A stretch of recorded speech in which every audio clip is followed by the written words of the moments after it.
الحمد لله نحمده ونستعينه ونستغفره ونؤمن به ونتوكل عليه ونعوذ بالله من شرور أنفسنا ومن سيئات أعمالنا من يهده الله فلا مضل له ومن يضلل فلا هادي له أشهد أن لا إله إلا الله وحده لا شريك له وأشهد أن سيدنا وحبيبنا ومولانا محمدا عبده ورسوله أما بعد لقد قال الله تبارك وتعالى في القرآن المجيد بعد أعوذ بالله من الشيطان الرجيم بسم الله الرحمن الرحيم يا أيها الذين آمنوا اتقوا الله ولتنظر نفس ما قدمت لغد واتقوا الله إن الله خبير بما تعملون ولا تكونوا كالذين نسوا الله فأنساهم أنفسهم أولئك هم الفاسقون لا يستوي أصحاب النار وأصحاب الجنة أصحاب الجنة هم الفائزون وقال تعالى قال كم لبثتم في الأرض عدد سنين قالوا لبثنا يوما أو بعض يوم فاسأل العادين قال إن لبثتم إلا قليلا لو أنكم كنتم تعلمون أفحسبتم أنما خلقناكم عبثا وأنكم إلينا لا ترجعون فتعالى الله الملك الحق لا إله إلا هو رب العرش الكريم ومن يدع مع الله إلها آخر لا برهان له به فإنما حسابه عند ربه إنه لا يفلح الكافرون وقل رب اغفر وارحم وأنت خير الراحمين وقال النبي صلى الله عليه وسلم الكيس من دان نفسه وعمل لما بعد الموت والعاجز من أتبع نفسه هواها وتمنى على الله الأماني أو كما قال عليه الصلاة والسلام. Assalamualaikum warahmatullahi ta'ala wabarakatuh. Yang saya muliakan Tuan Imam Barisan Ahli Jawatan Kuasa Masjid Al-Hasanah, pimpinan-pimpinan agama, pimpinan-pimpinan masyarakat, tuan-tuan haji, puan-puan hajah, muslimin muslimat, hadirin hadirat yang dirahmati oleh Allah Subhanahu wa taala sekalian. Alhamdulillah thumma alhamdulillah, di pagi yang mulia ini marilah sama-sama kita memanjatkan setinggi-tinggi sedalam-dalam puji dan syukur yang tidak terhingga kehadrat Allah Subhanahu wa taala yang telah mengembalikan roh kita kepada jasad kita setelah ianya terpisah sepanjang malam. Hakikat sebenarnya setiap orang di kalangan kita setiap malam kita tidur, dan bila tiba waktu pagi setiap orang di kalangan kita bangkit daripada tidur. Bagi orang biasa dia tak nampak apa-apa keistimewaan pada tidur dan bangun daripada tidur. Tetapi bagi kekasih Allah, bagi mereka yang sedar, bagi mereka yang faham, tidur dan bangun daripada tidur ada tanda kekuasaan Allah, ada peringatan daripada Allah, ada mesej yang besar yang Allah sampaikan kepada kita. Sebab itu ulama kata tidur adalah lakonan mati. Setiap malam kita berlakon untuk mati. Masya Allah, an-naumu ukhtul maut. Sesungguhnya tidur itu adik-beradik perempuan mati. Dan bangun tidur di pagi hari ini adalah seperti bangkit di padang mahsyar. Sebab itulah Allah SWT firman, Allahu yatawaffal anfusa hina mautiha. Dialah Allah yang akan mematikan setiap yang bernyawa apabila tiba waktu ajalnya. Wallati lam tamut fi manamiha. Dialah Allah yang akan mematikan setiap mereka yang tidak mati dalam tidurnya. Fayumsikul lati qada 'alaiha al-maut. Maka Allah Ta'ala akan tahan roh yang ditakdirkan kematian berlaku saat dia sedang tidur. Allah tahan roh tadi untuk balik. Berapa ramai manusia ditidur di malam hari, dia tak bangun-bangun lagi dah. Dia hanya bangun, dicelik-celik mata dia tengok dia sedang berada di alam barzakh. Wa yursil ukhra ila ajalin musamma. Sedangkan Allah lepaskan kembali beberapa roh yang Allah Ta'ala izinkan, tetapi baliknya roh tersebut ke jasad bukan untuk selama-lamanya, tetapi untuk tempoh-tempoh yang telah ditentukan oleh Allah Subhanahu wa Ta'ala. Dalam ruangan ini pada pagi ini, walaupun kita sama-sama menunaikan solat fardu subuh, tetapi Allah rahsiakan berapa banyak lagi ajal yang kita ada, supaya kita sentiasa bersiap sedia. Dan Allah bagi dalam Quran, inna fi dzalika laayatin liqaumin yatafakkarun. Sesungguhnya tidur dan bangun daripada tidur ada tanda kekuasaan Allah bagi mereka yang berfikir. Sebab itulah pagi-pagi ini dengan kesempatan yang Allah Ta'ala bagi kepada kita, apa kita punya fikir kita, Apakah berpagi-pagi kita dengan fikir dunia atau berpagi-pagi kita dengan fikir akhirat? Nabi SAW berpesan, kunu min abna'il akhirah wala takunu min abna'id dunya. Jadilah kamu semua anak akhirat, jangan kamu semua jadi anak dunia. Anak akhirat, kerisauan mereka, kebimbangan mereka, persiapan mereka adalah untuk menghadapi alam akhirat yang sangat besar. Sebab itulah kita solat subuh pagi-pagi. Satu orang anak murid bertanya pada tuan guru, wahai tuan guru, apakah rahsia dan falsafah di sebalik solat 2 rakaat yang Allah Ta'ala fardukan? Maka tuan guru menjawab, rahsia di sebalik solat subuh 2 rakaat ini, Allah Ta'ala nak zahirkan kepada kita, nak tunjukkan kepada kita hakikat kehidupan dan kematian bagi satu orang manusia. Maka anak murid beritahu, wahai tuan guru, jelaskan kepada aku supaya aku dapat mengerti dan memahami penafsirannya.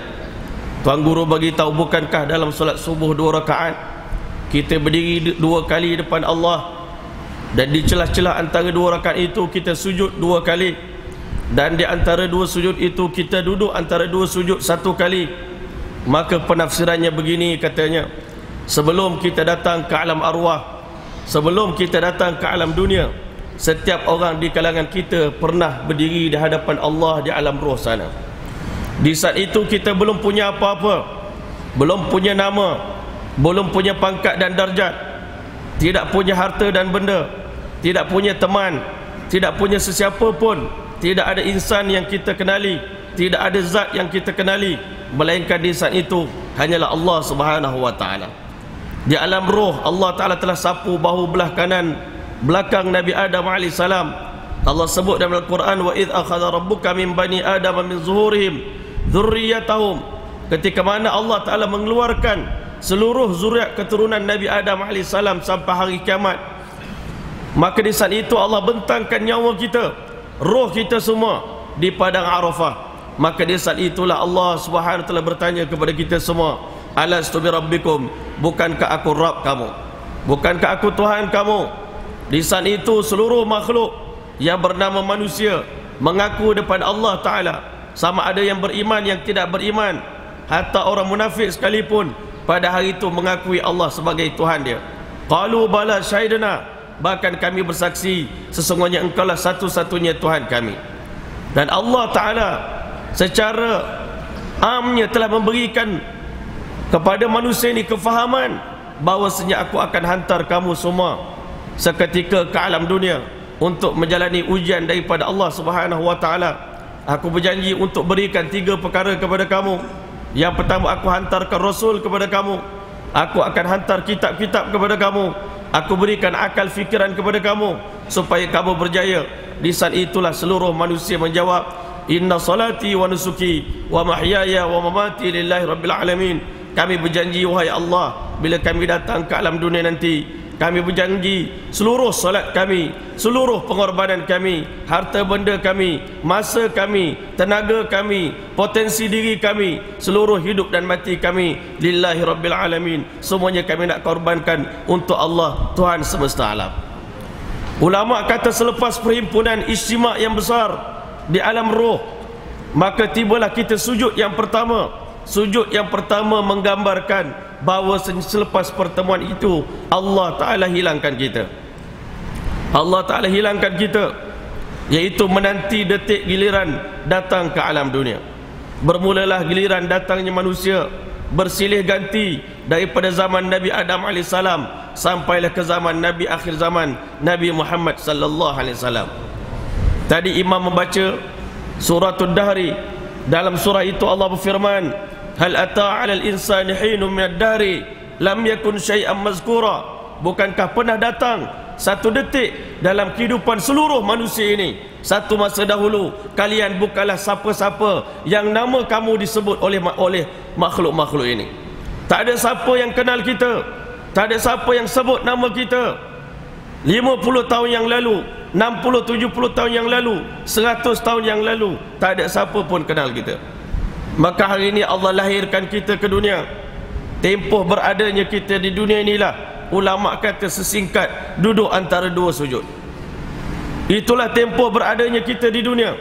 Dan sepakat ulama mengatakan rukun yang paling pendek dalam solat adalah i'tidal dan duduk di antara dua sujud. Maka dalam detik inilah Allah ajar kita, dalam kehidupan dunia yang kita perlukan bukanlah duit, bukanlah pangkat, bukanlah kawan-kawan, bukanlah sesiapa pun yang kita perlukan. Yang kita perlukan dalam kehidupan dunia yang sementara ini adalah Rabbighfirli warhamni wajburni warfa'ni warzuqni wahdini wa'afini wa'afani. Dalam kehidupan 60-70 tahun ini, yang paling kita perlukan yang pertama adalah maghfirah daripada Allah. Ampunkanlah dosa aku seumur hidup di dunia ini, wahai Allah. Warhamni, yang kita perlukan dalam kehidupan dunia ini adalah rahmat dan kasih sayang daripada Allah dan kasih sayang daripada Rasulullah, kasih sayang daripada ibu bapa, kasih sayang daripada guru, kasih sayang daripada kawan-kawan. Wajburni, yang kita perlukan dalam kehidupan dunia ini, ya Allah, tampunglah, tutuplah keaiban kami, ya Allah. Warfa'ni, yang kami perlukan, angkatlah darjat kami setinggi-tinggi darjat di sisimu, ya Allah. Warfa'ni warzuqni, ya Allah, bagilah rezeki yang halal lagi baik kepada kami, kurniakan rizqun karim, rezeki yang mulia kepada kami, wahai Allah. Wahdini, yang paling besar, yang paling diperlukan, yang paling penting dalam kehidupan manusia.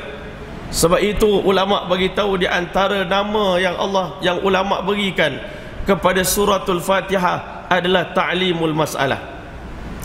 Kenapa dinamakan surah Fatihah surah ta'limul mas'alah? Dalam surah ini Allah mengajar kita untuk berdoa dan memohon apa benda yang paling penting dalam hidup kita, iaitu ihdinas siratal mustaqim. Ya Allah, bimbinglah kami ke jalan yang lurus. Walaupun hidup di dunia ini sekejap singkat, tetapi tanpa bimbingan daripada Allah, tanpa hidayat daripada Allah, tanpa petunjuk daripada Allah Ta'ala, walaupun sekejap kita berada di dunia, kita akan sesat. Wa'afini wa'afu anni, yang paling kita perlukan selepas itu adalah kesihatan tubuh badan. Wa'afu anni, dan benda yang paling penting sebelum kita menutup mata kita yang terakhir, iaitu Allah maafkan seluruh dosa-dosa kita. Ini benda yang paling penting. Selepas daripada duduk antara dua sujud, kita akan sujud satu kali. Ulama begitu, itulah kematian bagi setiap orang manusia. Kullu nafsin dha'iqatul maut, setiap yang bernyawa pasti akan merasa benda yang dinamakan kematian. Satu kesakitan yang tak dapat digambarkan.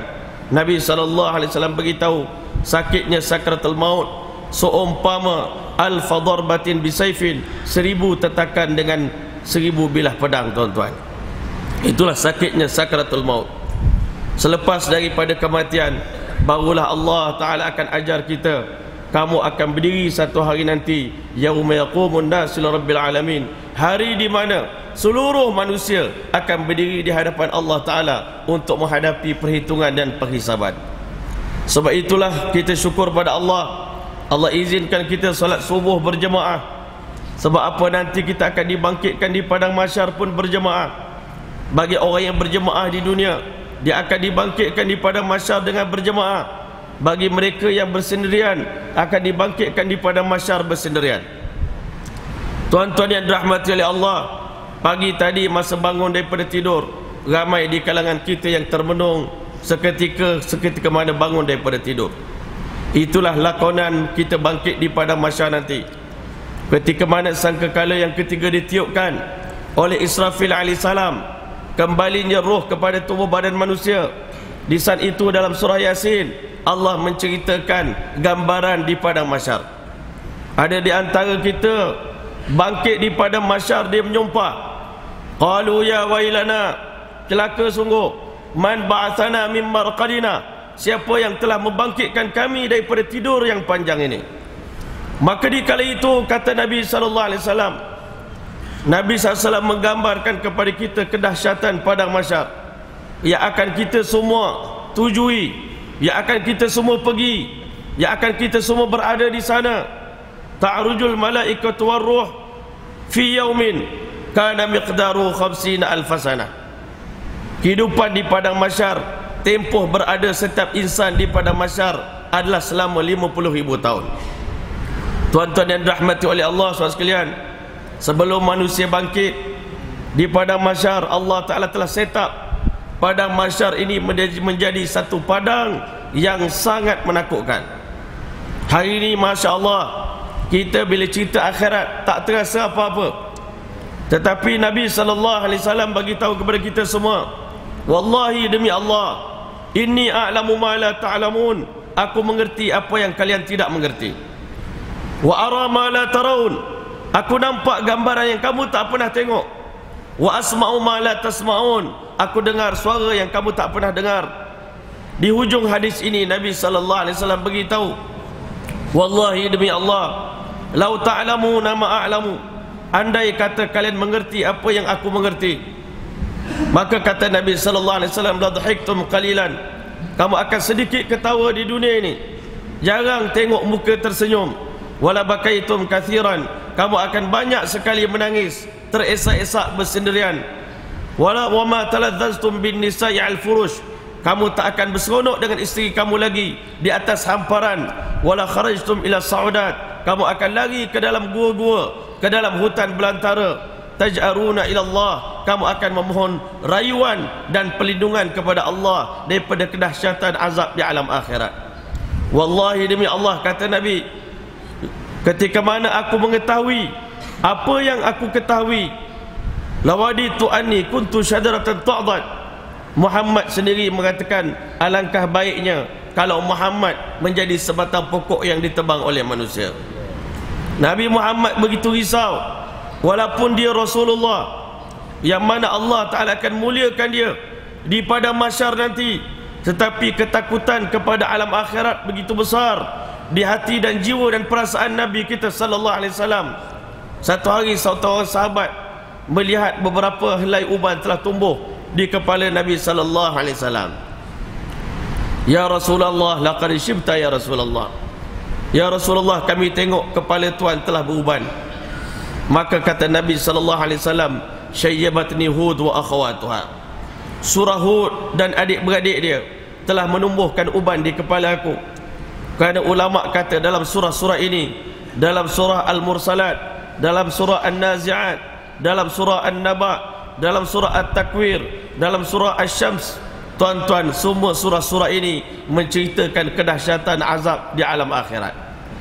Sebab itu ulama beritahu kenapa ulama dan Rasulullah SAW begitu pentingkan kehidupan akhirat. Kerana sesungguhnya kalau dihimpunkan seluruh susah payah manusia di muka bumi ini, jika dibandingkan dengan susah payah di padang mahsyar, susah payah di alam akhirat, susah payah di dunia seumpama setitik air, sedangkan kesusahan di alam akhirat seumpama lautan yang luas. Sebab itulah Nabi risau kita, Nabi bimbang tentang kita, Nabi menangis tentang kita, Nabi buat pengorbanan untuk kita supaya umat ini selamat daripada susah payah di alam akhirat. Allah hantar Rasulullah sallallahu alaihi wasallam. Allah ceritakan sifat Nabi, laqad ja'akum rasulun min anfusikum azizun 'alaihi ma 'anittum harisun 'alaikum bil mu'minina raufur rahim. Nabi ni kalau boleh semua kebaikan dapat pada umat dia, dan jangan sekecil-kecil musibah, jangan sekecil-kecil susah payah menimpa umat dia.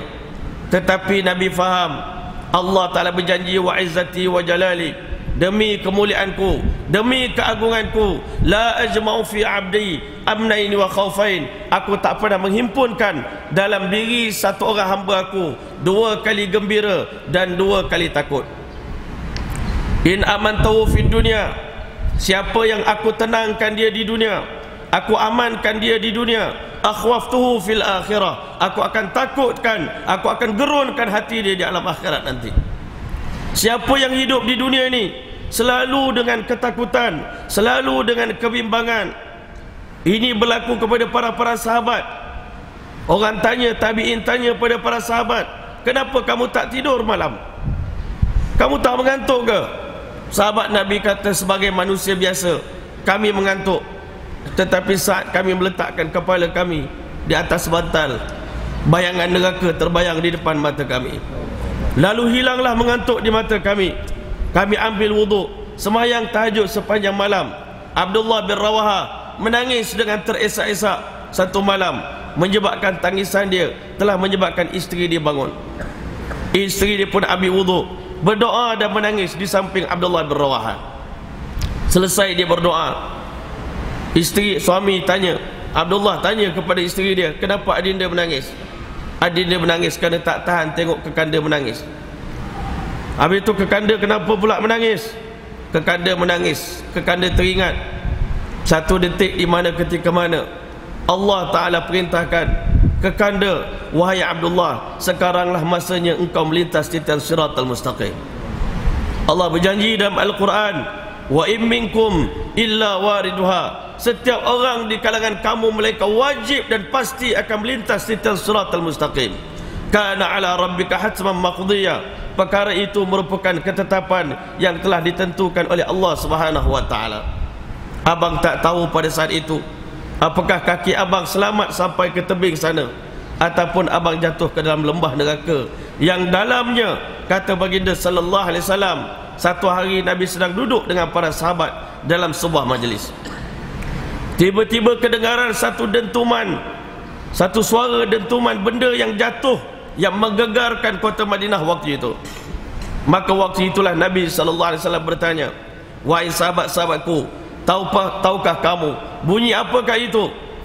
Dijawab oleh para sahabat, Allah wa Rasuluhu alam, Allah dan Rasul saja yang mengetahui. Kata baginda SAW, dengar sini baik-baik, ketahuilah sesungguhnya itulah bunyi seketul batu yang jatuh daripada tebing neraka Jahannam, yang jatuh sejak 70 tahun yang lalu, baru hari ini sampai ke dasarnya. Nabi SAW beritahu, mohonlah perlindungan daripada azab neraka, mohonlah perlindungan daripada azab neraka. Malam Isra wal Mi'raj, Allah tunjuk pada Rasulullah SAW bahawasanya ketebalan tembok neraka Jahannam, kata Nabi, adalah setebal 40 tahun perjalanan. Dalamnya 70 tahun perjalanan. Akan tiba satu hari nanti, neraka yang begitu besar, neraka yang begitu luas akan penuh dengan penghuninya. Begitulah juga kata Nabi, malam Isra wal Mi'raj aku telah tengok pintu syurga Allah Subhanahu wa taala. Jarak di antara dua daun pintu, daripada sana sampai ke sana 2 bulan perjalanan. Tertulis di pintu syurga 3 baris ayat. Yang pertama, la ilaha illallah Muhammadur Rasulullah. Tulisan ini ditulis dengan tulisan emas, kata Nabi sallallahu alaihi wasallam.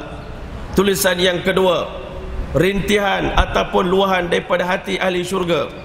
Ma qaddamna wajadna, amal soleh yang kami hantar ke dalam syurga, yang kami hantar daripada dunia ke alam akhirat. Sedekah kami, zikir kami, puasa kami, solat kami, dakwah kami, iktikaf kami, majlis ilmu kami, semua buat baik pada ibu bapa, buat baik pada kawan-kawan, semua kami telah hantar ke syurga. Hari ini kami telah jumpa dia punya kenikmatan dia, kami telah dapat dia punya hasil dia. Wa ma akalna rabihna, rezeki yang kami makan di dunia kami telah untung.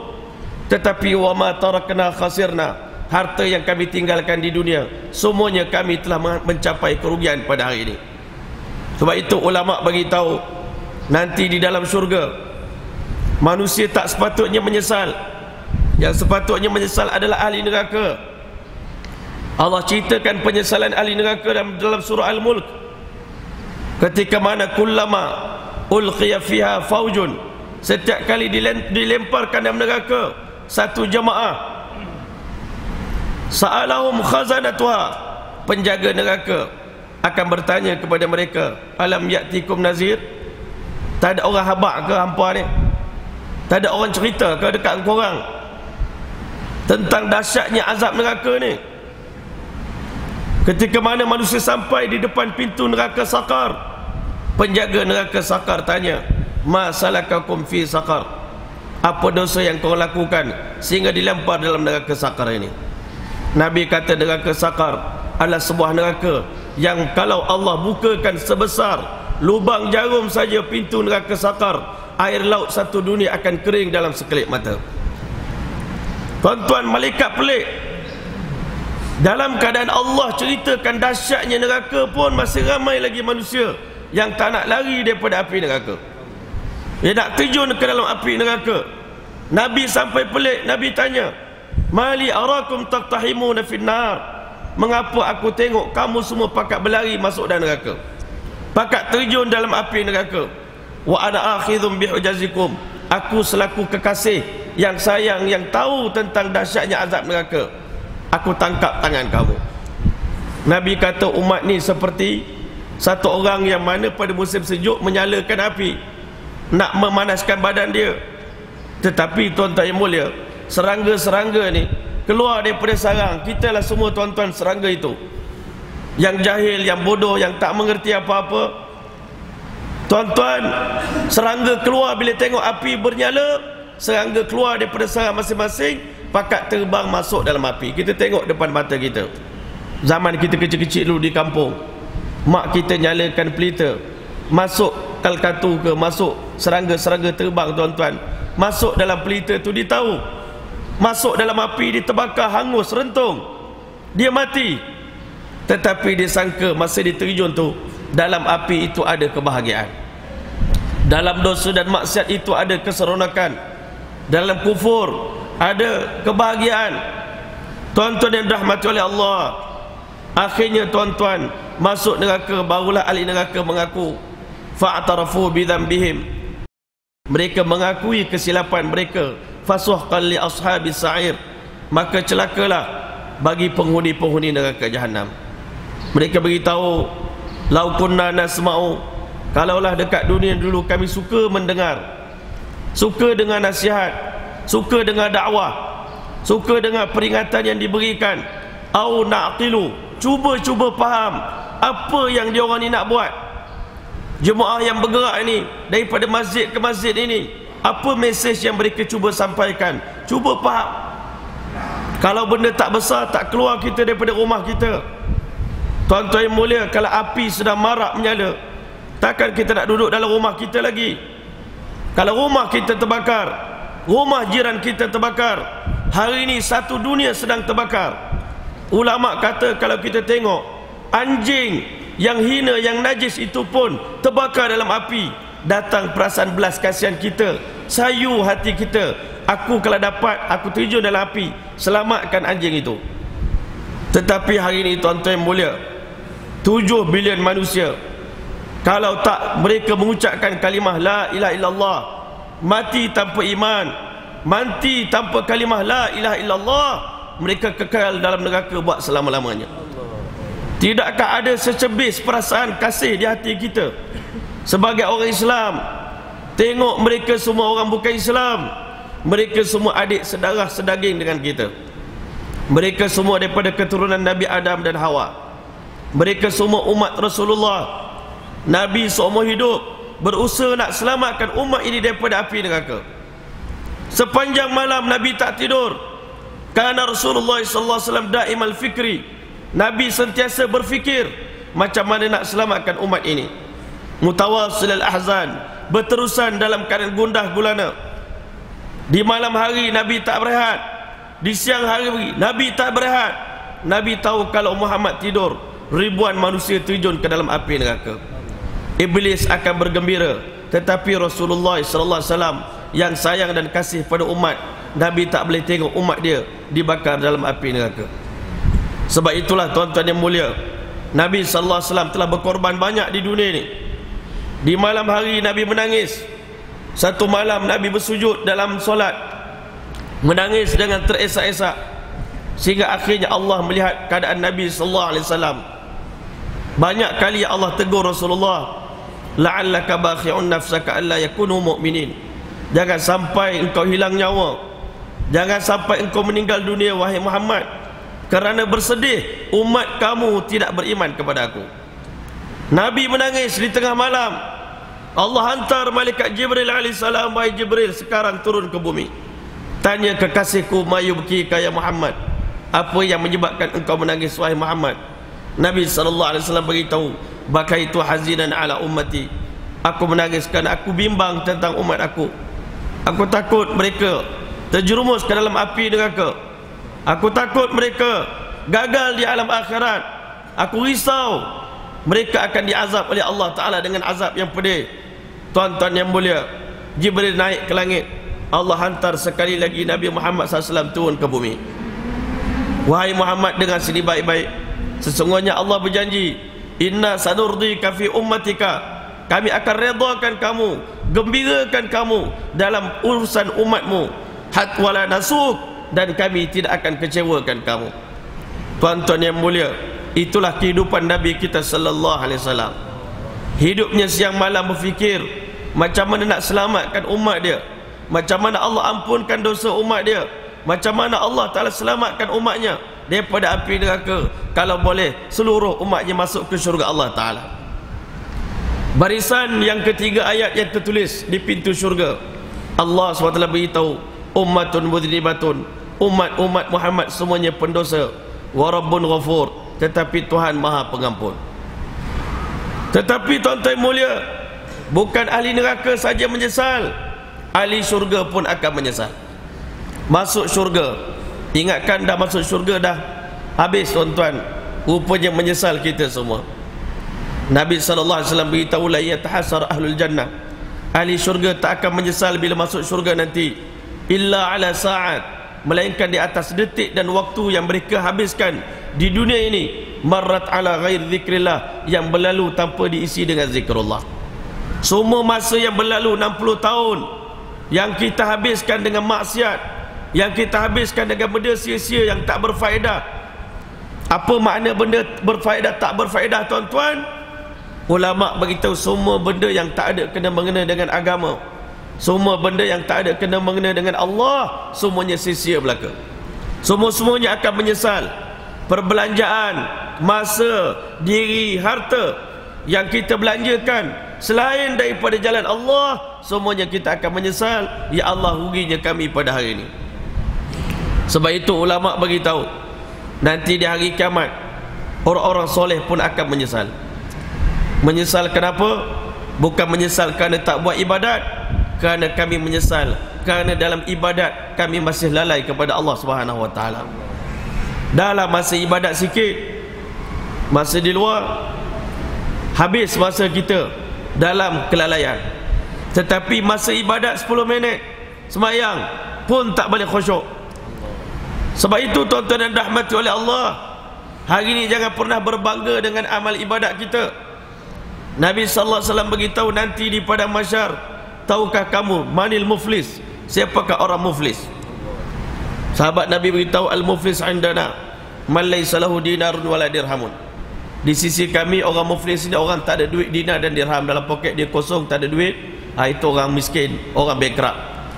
Kata Nabi sallallahu alaihi wasallam, orang muflis di kalangan kami, di sisi kami, adalah orang yang nanti kembali kepada mahsyar bawa amal ibadat yang begitu banyak.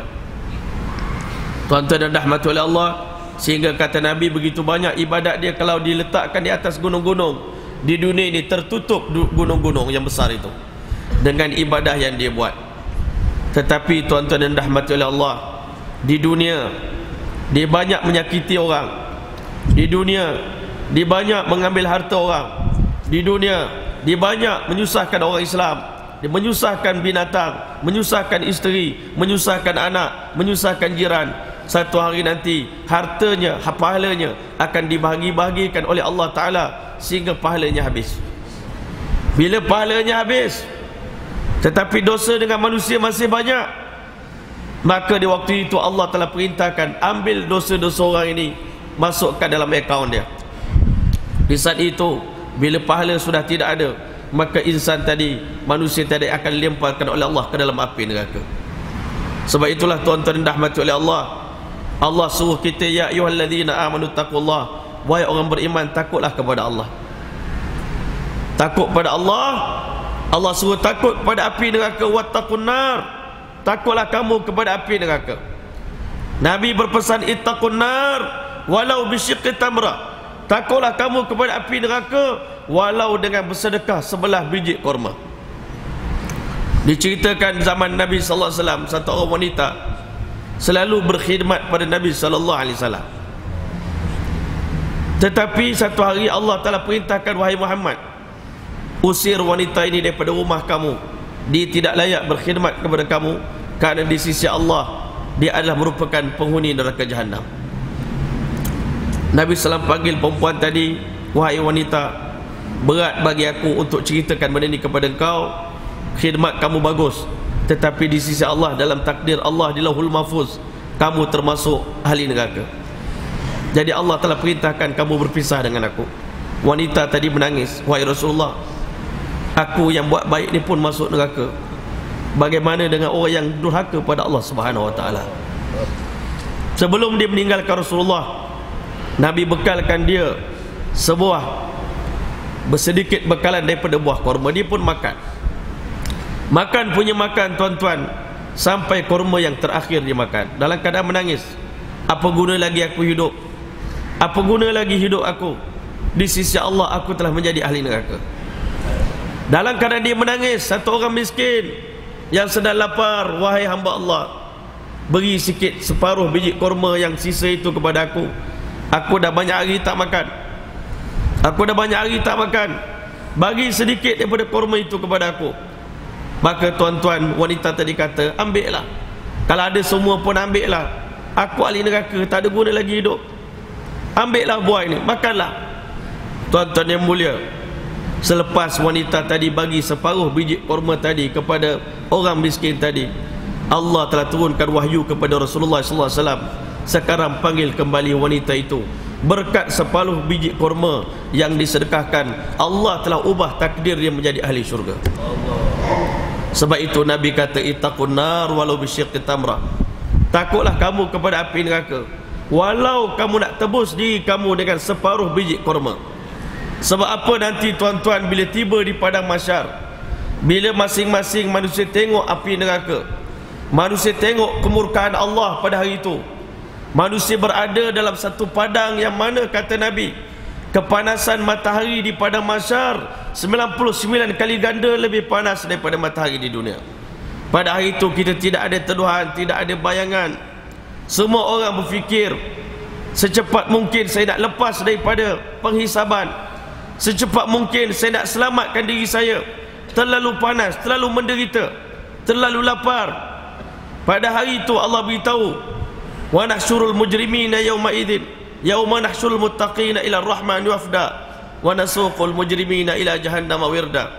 Kami akan halau orang-orang mujrim, pendosa-pendosa ini di padang mahsyar dalam keadaan dahaga. Sangat-sangat dahaga. Tuan-tuan, di padang mahsyar 50,000 tahun tanpa makan dan minum, tanpa tidur, tanpa duduk, tanpa baring, berdiri selama 50,000 tahun, tak berganjak kaki kita selagi mana belum selesai perhitungan dan penghisaban di sisi Allah. Jangan ingat hisab itu mudah, hisab itu payah, tuan-tuan. Allah beritahu, iqtaraba linnas hisabuhum, masa aku nak hisab manusia telah hampir, wahum fi ghaflatin mu'ridun, tetapi aku tengok seluruh manusia masih lalai lagi, tak buat persiapan perhitungan untuk hari hisab. Nabi SAW satu hari makan di rumah Abu Ayyub bersama dengan sahabat dalam keadaan lapar. Abu Ayyub dapat berita Nabi nak datang makan di rumah dia. Abu Ayyub sembelih kambing, bagi kurma, berbagai-bagai aneka jenis kurma bagi pada Nabi untuk Nabi nikmati. Di saat Nabi SAW nak suap makanan ke mulut dia, tiba-tiba Nabi menggiling kepala. Demi Allah, makanan yang kita makan pada hari ini pun akan dihisap oleh Allah Subhanahu Wa Taala. Sahabat Nabi menangis, ya Rasulullah, kita orang Islam makan dalam keadaan lapar, dalam keadaan lapar sangat kita makan pada hari ini. Tak banyak minggu dah kita tak menjamah makanan. Kenapa makanan macam ni pun dihisap oleh Allah Taala? Tuan-tuan yang mulia, Nabi SAW beritahu, bukankah Allah sebut dalam Quran, thumma latus'alunna yawma idzin 'anil na'im, kemudian pasti dan pasti setiap nikmat yang kami berikan, yang kami pinjamkan kepada kamu di dunia, kami akan tanya macam mana cara kamu menggunakan nikmat itu. Tuan-tuan yang dirahmati oleh Allah, bersediakah kita nak menghadapi perhitungan? Kalau keluarga Nabi, isteri Nabi, mereka memang bersedia menghadapi hisab. Sebab apa, tuan-tuan? Kalau nak dihisapkan, apa benda nak dicerita, tuan-tuan? Rumah Nabi kalau berdiri, kepala mencecah atap, Nabi baring, kepala terkena dinding belah sini, kaki kena dinding belah sana. Rumah Nabi SAW 2 bulan berturut-turut tidak ada makanan nak dimasak. Isteri Nabi hanya selai pakaian mereka seumur hidup yang mereka pakai. Hari ini tuan-tuan, di almari di rumah kita penuh dengan pakaian. Kasut kita berpuluh-puluh, baju kita beratus helai, kenderaan kita banyak barang, banyak benda tuan-tuan. Lambat kita akan ditanya oleh Allah Ta'ala. Nabi SAW setiap kali solat sunat, Nabi baca doa ini, Allahumma hasibni hisaban yasira. Ya Allah, permudahkanlah hisab, permudahkanlah hisab, permudahkanlah hisab untuk diriku, wahai Allah. Siti Aisyah tanya, ya Rasulullah, macam mana nama hisab yang mudah? Hisab yang mudah ni, wahai Aisyah, adalah al-ardu. Ardu ni maknanya ambil buku 99 buah buku, scan depan Allah Ta'ala letak. Tuan-tuan, Allah kata lulus. Tuan-tuan bolehlah bergerak tuan-tuan, tak ada tanya apa-apa. Macam kita lalu depan polis tuan-tuan, Immigration kata jalan, tak ada apa-apa tanya. Sepatah perkataan pun tak tanya, lega tuan-tuan. Tapi kalau banyak tanya, masuk bilik sana pula soal jawab, tuan-tuan, maknanya tak lulus. Kalau dekat dunia ni hantar balik ke negara, tetapi tuan-tuan tak lulus di padang mahsyar, hantar balik ke neraka Allah Subhanahu wa taala. Sebab itu tuan-tuan, Allah buat dunia ni bukan main-main. Nanti kita menghadap Allah, Allah tanya kita. Kata Nabi sallallahu alaihi wasallam, "Ma minkum illa sayukallimuhu rabbu." Tidak ada seorang pun di kalangan kamu melainkan wajib bersoal jawab dengan Tuhan dia. Laisa bainahuma turjuman. Tidak ada penterjemah, tidak ada orang tengah, tidak ada peguam. Hari ini kita banyak buat silap, tapi bila orang datang nak tanya kita, talk to my lawyer. Awak cakap dengan lawyer saya tolong jawab. I have no comment. Saya tak ada komen, saya tak boleh komen. Kalau saya komen nanti silap. Di hari kiamat tak ada lawyer tuan-tuan. Allah Ta'ala masukkan kita dalam kandang mahkamah Allah.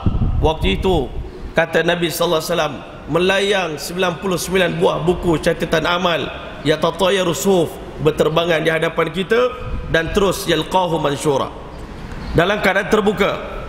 Nabi kata besarnya buku catatan amal itu, kalau dibuka setiap lembaran, maka tertutup antara timur dengan barat.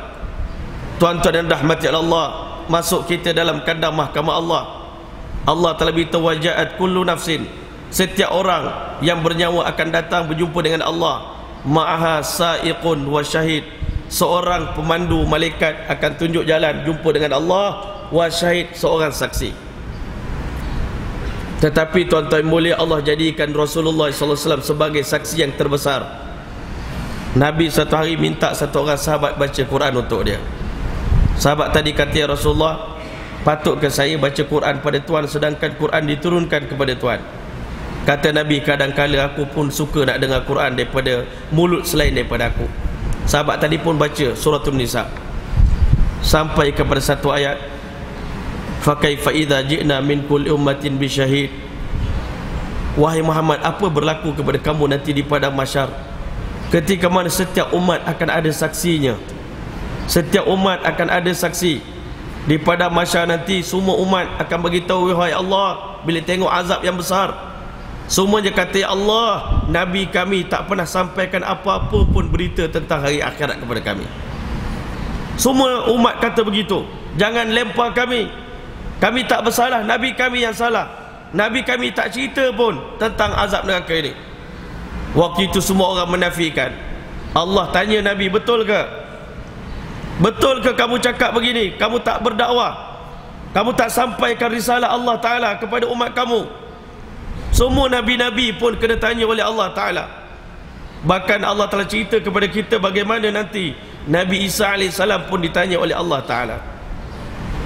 Wa idh qala Allah ya Isa bin Maryam, ketika mana Allah berkata kepada Isa bin Maryam, a anta qulta lin-nasi a anta qulta lin-nasi ittakhiduni wa ummi ilahaini min dunillah.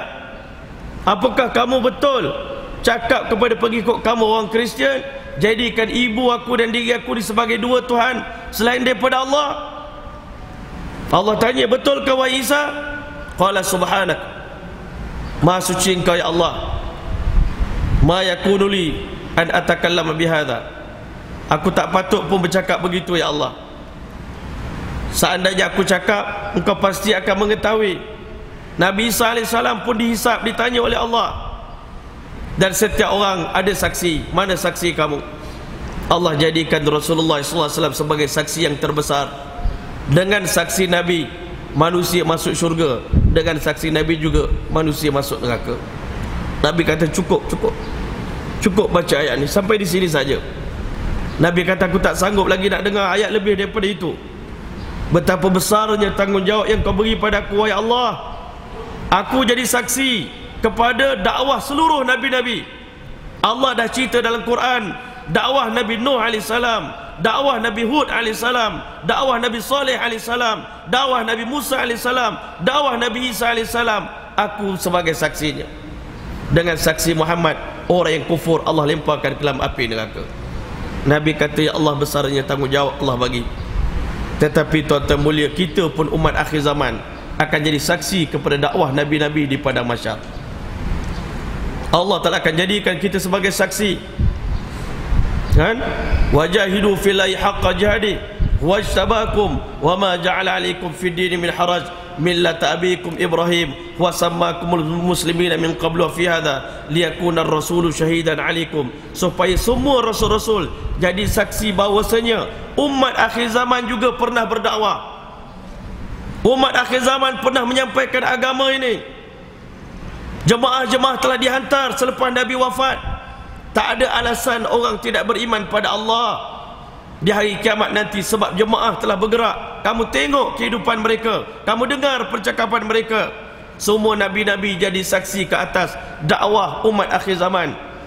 Liyakuna ar-rasulu syahidan alaikum wa takunu syuhada'a 'alan nas. Dan kamu pula Allah jadikan saksi terhadap umat-umat yang terdahulu. Wahai Allah, kami jadi saksi di hadapan Engkau, wahai Allah. Sesungguhnya Nabi Nuh AS telah menyampaikan, Nabi Musa telah menyampaikan, Nabi Isa AS telah menyampaikan, Rasulullah Nabi kami Muhammad telah menyampaikan. Mana kamu tahu, kata umat dulu-dulu, kamu lahir kemudian, kamu umat akhir zaman lahir last. Macam mana kamu nak jadi saksi terhadap orang yang lahir dulu? Umat akhir zaman kata, kami baca dalam Quran. Takkan kalamullah tak betul? Akhirnya dengan saksi kita, tuan-tuan, umat yang beriman pada Allah masuk syurga. Umat dulu yang kufur pada Allah Ta'ala semua masuk neraka. Jangan main-main, tuan-tuan. Pada mahsyar ketat. Kalau immigration ketat, pada mahsyar lagi ketat. Jangan ingat senang-senang nak lepas. Sebab itu bila ditanya pada Rasulullah tentang hisab, Nabi SAW beritahu, wahai Aisyah, kenapa aku doa sungguh-sungguh minta Allah mudahkan hisab? Sebab kata Nabi, fa innahu mannu kishal hisab, siapa yang Allah tunjuk aku nak hisab orang ni, pada hari itu orang tadi pasti dilemparkan ke dalam api neraka. Satu hari, tuan-tuan, satu orang Arab Badui datang jumpa Nabi SAW. Ya Rasulullah, saya ada beberapa orang hamba yang kerja dia orang menipu saya. Saya sebagai majikan, saya pukul dia orang, saya rotan dia orang, saya denda dia orang. Apa yang akan berlaku kepada aku nanti di padang mahsyar? Nabi SAW beritahu salah satu daripada 3 perkara akan berlaku kepada kamu. Andai kata denda kamu kepada dia lebih ringan daripada kesilapan dia, maka itu ihsan daripada engkau, tidak ada azab untuk engkau, tidak ada apa-apa pun untuk engkau. Tetapi kalau denda yang kau berikan kepada mereka setimpal dengan kesilapan mereka, itu adil daripada engkau, tidak ada apa-apa untuk dia, tidak ada apa-apa untuk engkau. Tetapi andai kata denda yang kau berikan ke atas dia melebihi daripada kesilapan dia, engkau akan terima azabnya di hari kiamat. Arab Badui tadi pelik, ya Rasulullah, yang menipu dia orang, saya ni tuan, saya denda dia orang, takkan saya pula yang kena? Allah, Nabi SAW beritahu, tidakkah kamu baca ayat Al-Quran, wa nada'ul mawazin al-qista liyaumil qiyamah, kami letakkan satu neraca yang sangat adil, mizan yang sangat adil di hari kiamat, fala tuzlamu nafsun syai'a, tidak ada sesiapa pun yang pernah dizalimi di dunia ini melainkan pasti akan mendapat dia punya balasan dia, dan Allah telah tak akan zalim kepada sesiapa pun di kalangan hamba-Nya. Wa in kana mithqala habatin min khardalin sebesar biji sawi pun kebaikan atau dosa yang kamu buat di mana-mana tempat dalam dunia ini, di mana-mana pelosok dalam dunia ini, ataina biha, kami bawakan pahala dan dosa itu di hadapan mata kamu. Faman ya'mal mithqala dzarratin khairan yarah, buat baik sebesar zarah pun dapat dia punya balasan. Wa may ya'mal mithqala dzarratin syarran yarah, buat dosa sebesar zarah pun ada dia punya balasan dia. Ingat dosa WhatsApp kecil ke tuan-tuan? Hantar mesej palsu pada orang, fitnah, mengumpat, aibkan orang. Tuan-tuan yang boleh di hari kiamat nanti, semua orang nak cepat keluar daripada padang mahsyar. Yawaddul mujrimu law yaftadi min azab yaumi idzin bibani, sengsara di padang mahsyar ya Allah, kalau boleh tebus dengan anak-anak, lemparkan semua anak aku dalam neraka ya Allah. Wa ummi wa abi, lemparkan ibu dan ayah aku dalam neraka ya Allah. Wa sahibati wa akhi, lemparkan isteri aku, lempar adik-beradik aku ya Allah dalam neraka. Wa fasilati allati tuwi, keturunan yang jaga aku, lemparkan mereka.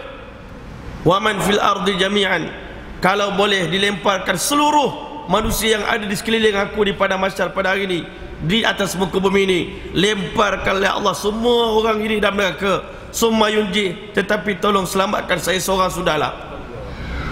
Sebab itu Sayyidina Umar bagi tahu, andai diumumkan di padang mahsyar nanti semua manusia masuk ke syurga, melainkan satu orang manusia akan dilemparkan ke dalam api neraka. Umar bimbang orang tersebut adalah Umar. Tetapi andai diumumkan di padang mahsyar nanti semua manusia dilemparkan ke dalam api neraka, melainkan seorang saja terselamat, aku mendoakan dan berharap kepada Allah, pilihlah orang itu sebagai Umar bin Khattab radhiyallahu ta'ala anhu. Ini ketakutan para sahabat, kebimbangan akhirat yang menyebabkan mereka tak kisah pun lapar di dunia, tak kisah pun miskin di dunia. Mereka telah korban seluruh jiwa raga mereka. Abu Zar Al-Ghifari radhiyallahu anhu, satu hari satu orang anak muda datang menawarkan diri nak khidmat kepada dia. Dia pun terima. Tuan-tuan yang mulia, dengan satu syarat, setiap kali agama minta, takaza agama minta daripada aku apa-apa, wakil Nabi datang minta kepada aku apa pun harta aku, berikan yang terbaik, yang paling mahal, yang paling bagus untuk agama Allah Ta'ala. Boleh berjanji? Boleh. Satu hari wakil zakat datang ke rumah Abu Zar Al-Ghifari radhiyallahu anhu, minta tengok harta dia banyak mana, nak keluar zakat. Tuan-tuan yang dirahmati oleh Allah, waktu itu budak yang jadi khadam ni tuan-tuan, dia terfikir unta ada dua, unta yang tua yang sangat diperlukan oleh Abu Zar untuk pergi balik, pergi berjalan jauh. Satu lagi unta muda yang juga elok tetapi tak diperlukan oleh Abu Zar. Jadi pada pandangan saya, penilaian saya, unta yang kedua inilah saya berikan, supaya Abu Zar tak susah nak bergerak ke sana kemari. Tuan-tuan yang mulia, bila Abu Zar dapat tahu budak tadi bagi unta kelas kedua kepada wakil zakat, maka kata Abu Zar, nampaknya engkau telah mengkhianati janji engkau dengan aku. Engkau boleh keluar daripada rumah aku, sampai di sini saja peluang engkau berkhidmat kepada aku. Tiba-tiba Abu Zar menangis tuan-tuan. Abu Zar menangis, teresak-esak. Wahai anak muda, kenapa engkau tengok aku ni sebagai Abu Zar? Aku menyusahkan diri aku banyak dengan banyak perkara. Aku ketatkan diri aku hidup di dunia sampai ramai orang tak selesa dengan aku. Nabi kata Abu Zar hidupnya bersendirian, matinya pun bersendirian. Abu Zar terlalu ketat. Tetapi tuan-tuan mulia, kata Abu Zar, aku buat begini kerana aku tahu di hari kiamat nanti, ketika aku perlukan pertolongan daripada Allah Ta'ala, pada hari itu tak ada siapa boleh tolong aku melainkan amal-amal yang terbaik aku hantar ke alam akhirat. Itu saja benda boleh selamatkan aku di alam akhirat nanti. Sebab itu pada hari ini bila wakil Nabi datang, aku nak kamu bagi yang terbaik, harta yang terbaik itu mudah-mudahan menyelamatkan aku di alam akhirat nanti. Arab Badui yang tadi, bila dengar Nabi SAW bacakan ayat tadi, dia beritahu, wahai Rasulullah, saya jadikan engkau sebagai saksi, saya bebaskan semua orang yang ditipu saya tadi, saya bebaskan mereka ni semua. Saya tak nak apa-apa lagi kena mengena hubung kait dengan mereka, kerana aku takut lambat masuk ke syurga nanti disebabkan banyak pertanyaan yang aku kena jawab. Tuan-tuan dirahmati oleh Allah, bila kita masuk dalam kandang mahkamah Allah Ta'ala, Waktu itu kata Nabi, manusia akan tengok ke kanan, fala yanzur ila ma qaddam, dia tidak akan melihat melainkan secebis sikit sangat amal soleh yang dibawa kepada masyarakat. Dekat dunia kita risau kalau duit sikit, tetapi amal sikit kita tak kurang. Kadang-kala tuan-tuan minta maaf cakap, kita dengan Allah kita cakap apa? Ya Allah, aku nak semayang ni pun mujur, aku nak buat baik ni pun mujur, aku boleh buat jahat. Konon-kononnya kita boleh demand dengan Allah. Sebenarnya kita tidak ada pilihan tuan-tuan. Nak selamatkan diri kita hari ini, untuk selamatkan daripada wabak korona tuan-tuan, orang sanggup beli ubat, sanggup pakai mask, nak selamatkan daripada sengsara dunia, takut mati. Tetapi bagaimana kita nak selamatkan diri kita, keluarga kita daripada api neraka? Berapa banyak perbelanjaan yang kita buat, apa banyak usaha yang kita buat, berapa banyak masa kita bagi.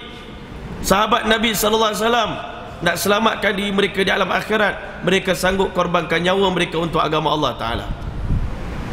Mereka sanggup buat apa saja untuk selamatkan, tebuskan diri mereka daripada sengsara di alam akhirat. Duduk di depan Allah, tengok belah kiri, fala yanzur ila ma qaddam, tidak melihat melainkan dosa yang telah dilakukan. Allah Ta'ala bukan sekadar catat dosa, timbunan dosa pun kita tengok tuan-tuan. Fala fayanzuru tilqa wajhi, duduk depan Allah Ta'ala, kita melihat di hadapan kita, fala yanzuru illa nar, dia tidak melihat melainkan lautan api neraka sedang terbentang luas. Jadi tuan-tuan rahmati Allah, manusia akan ditanya oleh Allah Subhanahu Wa Ta'ala. Waktu itu tuan-tuan, sebelum nak ditanya, Allah kata iqra' kitabak, baca buku rekod kamu sendiri. Kafa bi nafsika al-yawma 'alaika hasiba. Hari ini tak payah orang lain jadi hakim, tak payah orang lain jadi saksi. Hari ini kamu sendiri boleh buat keputusan, kamu layak ke masuk ke syurga, kamu layak ke masuk syurga. Sekarang baca buku kamu, ini bukan buku orang lain. Tuan-tuan yang mulia, bila baca tuan-tuan, bila dibaca saja tuan-tuan, wa wudi'al kitab, apabila kitab diletakkan, fataral mujrimina musyfiqina mimma fi, semua pendosa-pendosa akan takut dengan catatan yang ada di dalamnya. Wa yaqulun, mereka akan mengatakan dengan mulut mereka, ya wailatana, celaka kami, binasa kami pada hari ini. Ma li hadzal kitab, apa kena dengan buku ini, buku catatan amal. La yughadiru saghiratan, tak tinggal dosa kecil, wala kabiratan, tak tinggal dosa besar, illa ahsaha, melainkan semuanya tercatat, tersimpan rapi. Macam akib negara simpan fail, lebih rapi lagi malaikat simpan fail kita. Wa wajadu ma amilu hadira, mereka dapati amal soleh yang mereka buat semuanya hadir, dosa yang mereka buat semuanya hadir depan Allah. Waktu itu tuan-tuan, fala yazlimu rabbuka ahada, Tuhan tidak akan menzalimi sesiapa pun. Sebab itu kalau ada orang tanya, kenapa ustaz, apa perlu kita berdakwah ni? Saya dah baik, saya dah sembahyang tahajud, dah puasa Isnin Khamis, dah pergi haji, pergi umrah, semua dah buat, ketaatan semua dah buat, kenapa saya kena keluar berdakwah? Tuan-tuan mulia, saya kata, tuan-tuan boleh tak nak keluar dakwah pun tak apa, tetapi asalkan kita yakin ibadat yang kita buat itu 100% makbul, 100% Allah terima, tak apalah, tak payah berdakwah pun tak apa, sebab yang kita buat tu 100% dah lulus, yakin dah. Kalau tak yakin, wajib berdakwah. Sebab apa tuan-tuan, apa akan berlaku pada kita kalau Allah kata di penghujung daripada hisab, kesimpulan yang aku boleh buat, hanya 10% saja amalan kamu yang lulus. Mana nak cari pahala 90 lagi? Di padang mahsyar nak minta dengan mak-mak tak bagi, minta dengan adik-beradik, adik-beradik tak bagi, minta dengan kawan karib, yubassarunahum, semua nampak kawan-kawan di dunia ni, semua nampak muka dia orang, tapi pada mahsyar semuanya buat tak nampak kita tuan-tuan. Kita nampak dia, dia tak pandang kita, nak minta tolong dengan dia. Ada di antara sahabat kita tuan-tuan, dia kata Masya Allah, sebelum masuk penjara bukan main orang support kita, tapi bila masuk dalam penjara semua kawan lari. Itu penjara dunia tuan-tuan, kawan dah lari, bagaimana penjara di alam akhirat? Semua kawan lari. Jangan pandang saya, minta maaf, satu zarah pahala pun saya tak bagi kat kau. Jadi hari itu kita nak cari di mana?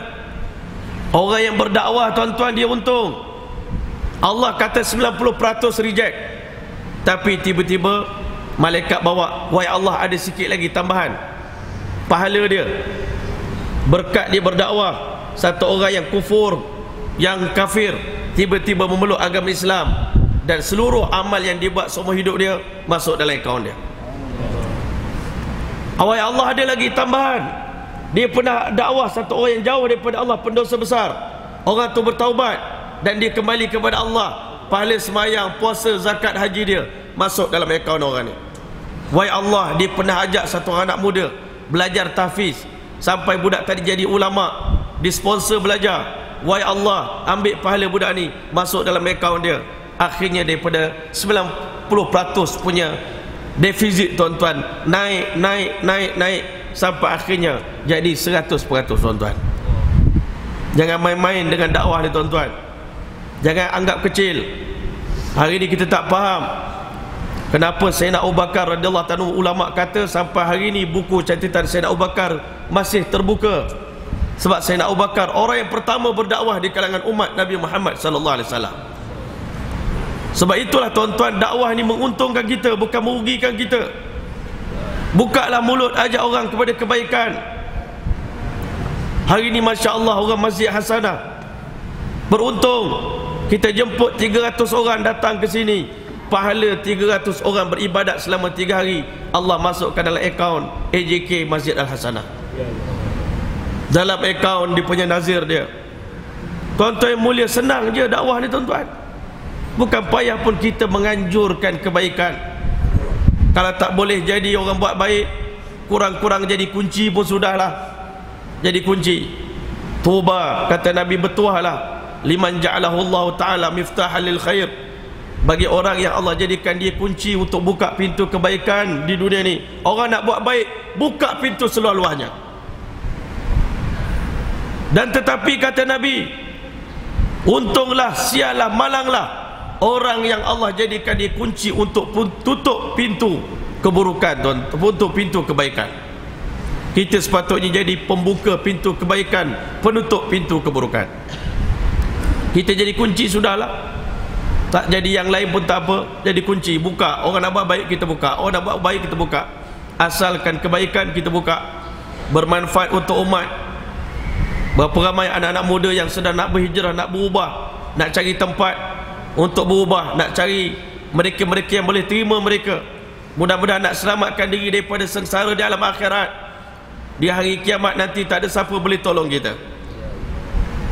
Nabi kata bila kita baca catatan dosa kita, wajah manusia ni tiba-tiba putih tuan-tuan, tidak berdarah, hilang darah di wajah satu orang yang baca dosa depan Allah Ta'ala. Bila tiba tempat catatan pahala, gembira, keluar darah balik. Habis baca tuan-tuan, Allah Ta'ala minta saksi-saksi, bersaksi tuan-tuan terhadap apa yang kita buat. Maka kata Nabi SAW, anggota badan manusia yang pertama akan bercakap depan Allah, menjadi saksi depan Allah adalah paha kita belah kiri. Dia akan cerita satu persatu dosa-dosa yang kita buat depan Allah Ta'ala. Hari itu tuan-tuan, mulut nak menafikan. Allah sebut dalam surah Yasin, al-yawma nakhtimu ala afwahim, kami kunci mulut kamu. Wa tukallimuna aydihim, yang akan menjawab soalan kami adalah tangan-tangan kamu. Wa tashhadu arjuluhum bima kanu yaksibun, kaki menjadi saksi terhadap apa yang kamu lakukan. Hari itu manusia cakap pada kulit dia, waqalu lijuludihim, mereka berkata kepada kulit mereka, lima syahidtum alina, kenapa engkau orang semua jadi saksi untuk gagalkan kami, musuh kami? Kenapa kau jadi musuh kita pula? Maka jawab kulit kita, qalu antaqanallahu alladhi antaqa kulla syai', Allah yang bagi semua benda boleh bercakap. Hari ini Allah bagi mulut kepada kami, kami boleh bercakap, kulit boleh bercakap depan Allah Ta'ala. Wa huwa khalaqakum awwala marrah, Allah yang ciptakan kamu dulu, buat pertama kali. Wa ma kuntum tastatirun, kata Allah, kamu selama-lamanya tak dapat lari, nak bersembunyi dalam buat dosa. Ayat syada alaikum sam'ukum, dosa kamu tak dapat sorok daripada telinga kamu. Wala absarukum, kamu tak boleh sorok dosa kamu daripada mata kamu sendiri. Walakin zanantum, tetapi kamu sangka, annallaha la ya'lamu katsiran mimma ta'malun. Kamu sangka kebanyakan dosa kamu buat Allah tak tahu. Kita hari ini faham, bila buat dosa seorang-seorang dalam bilik, kita kata line clear.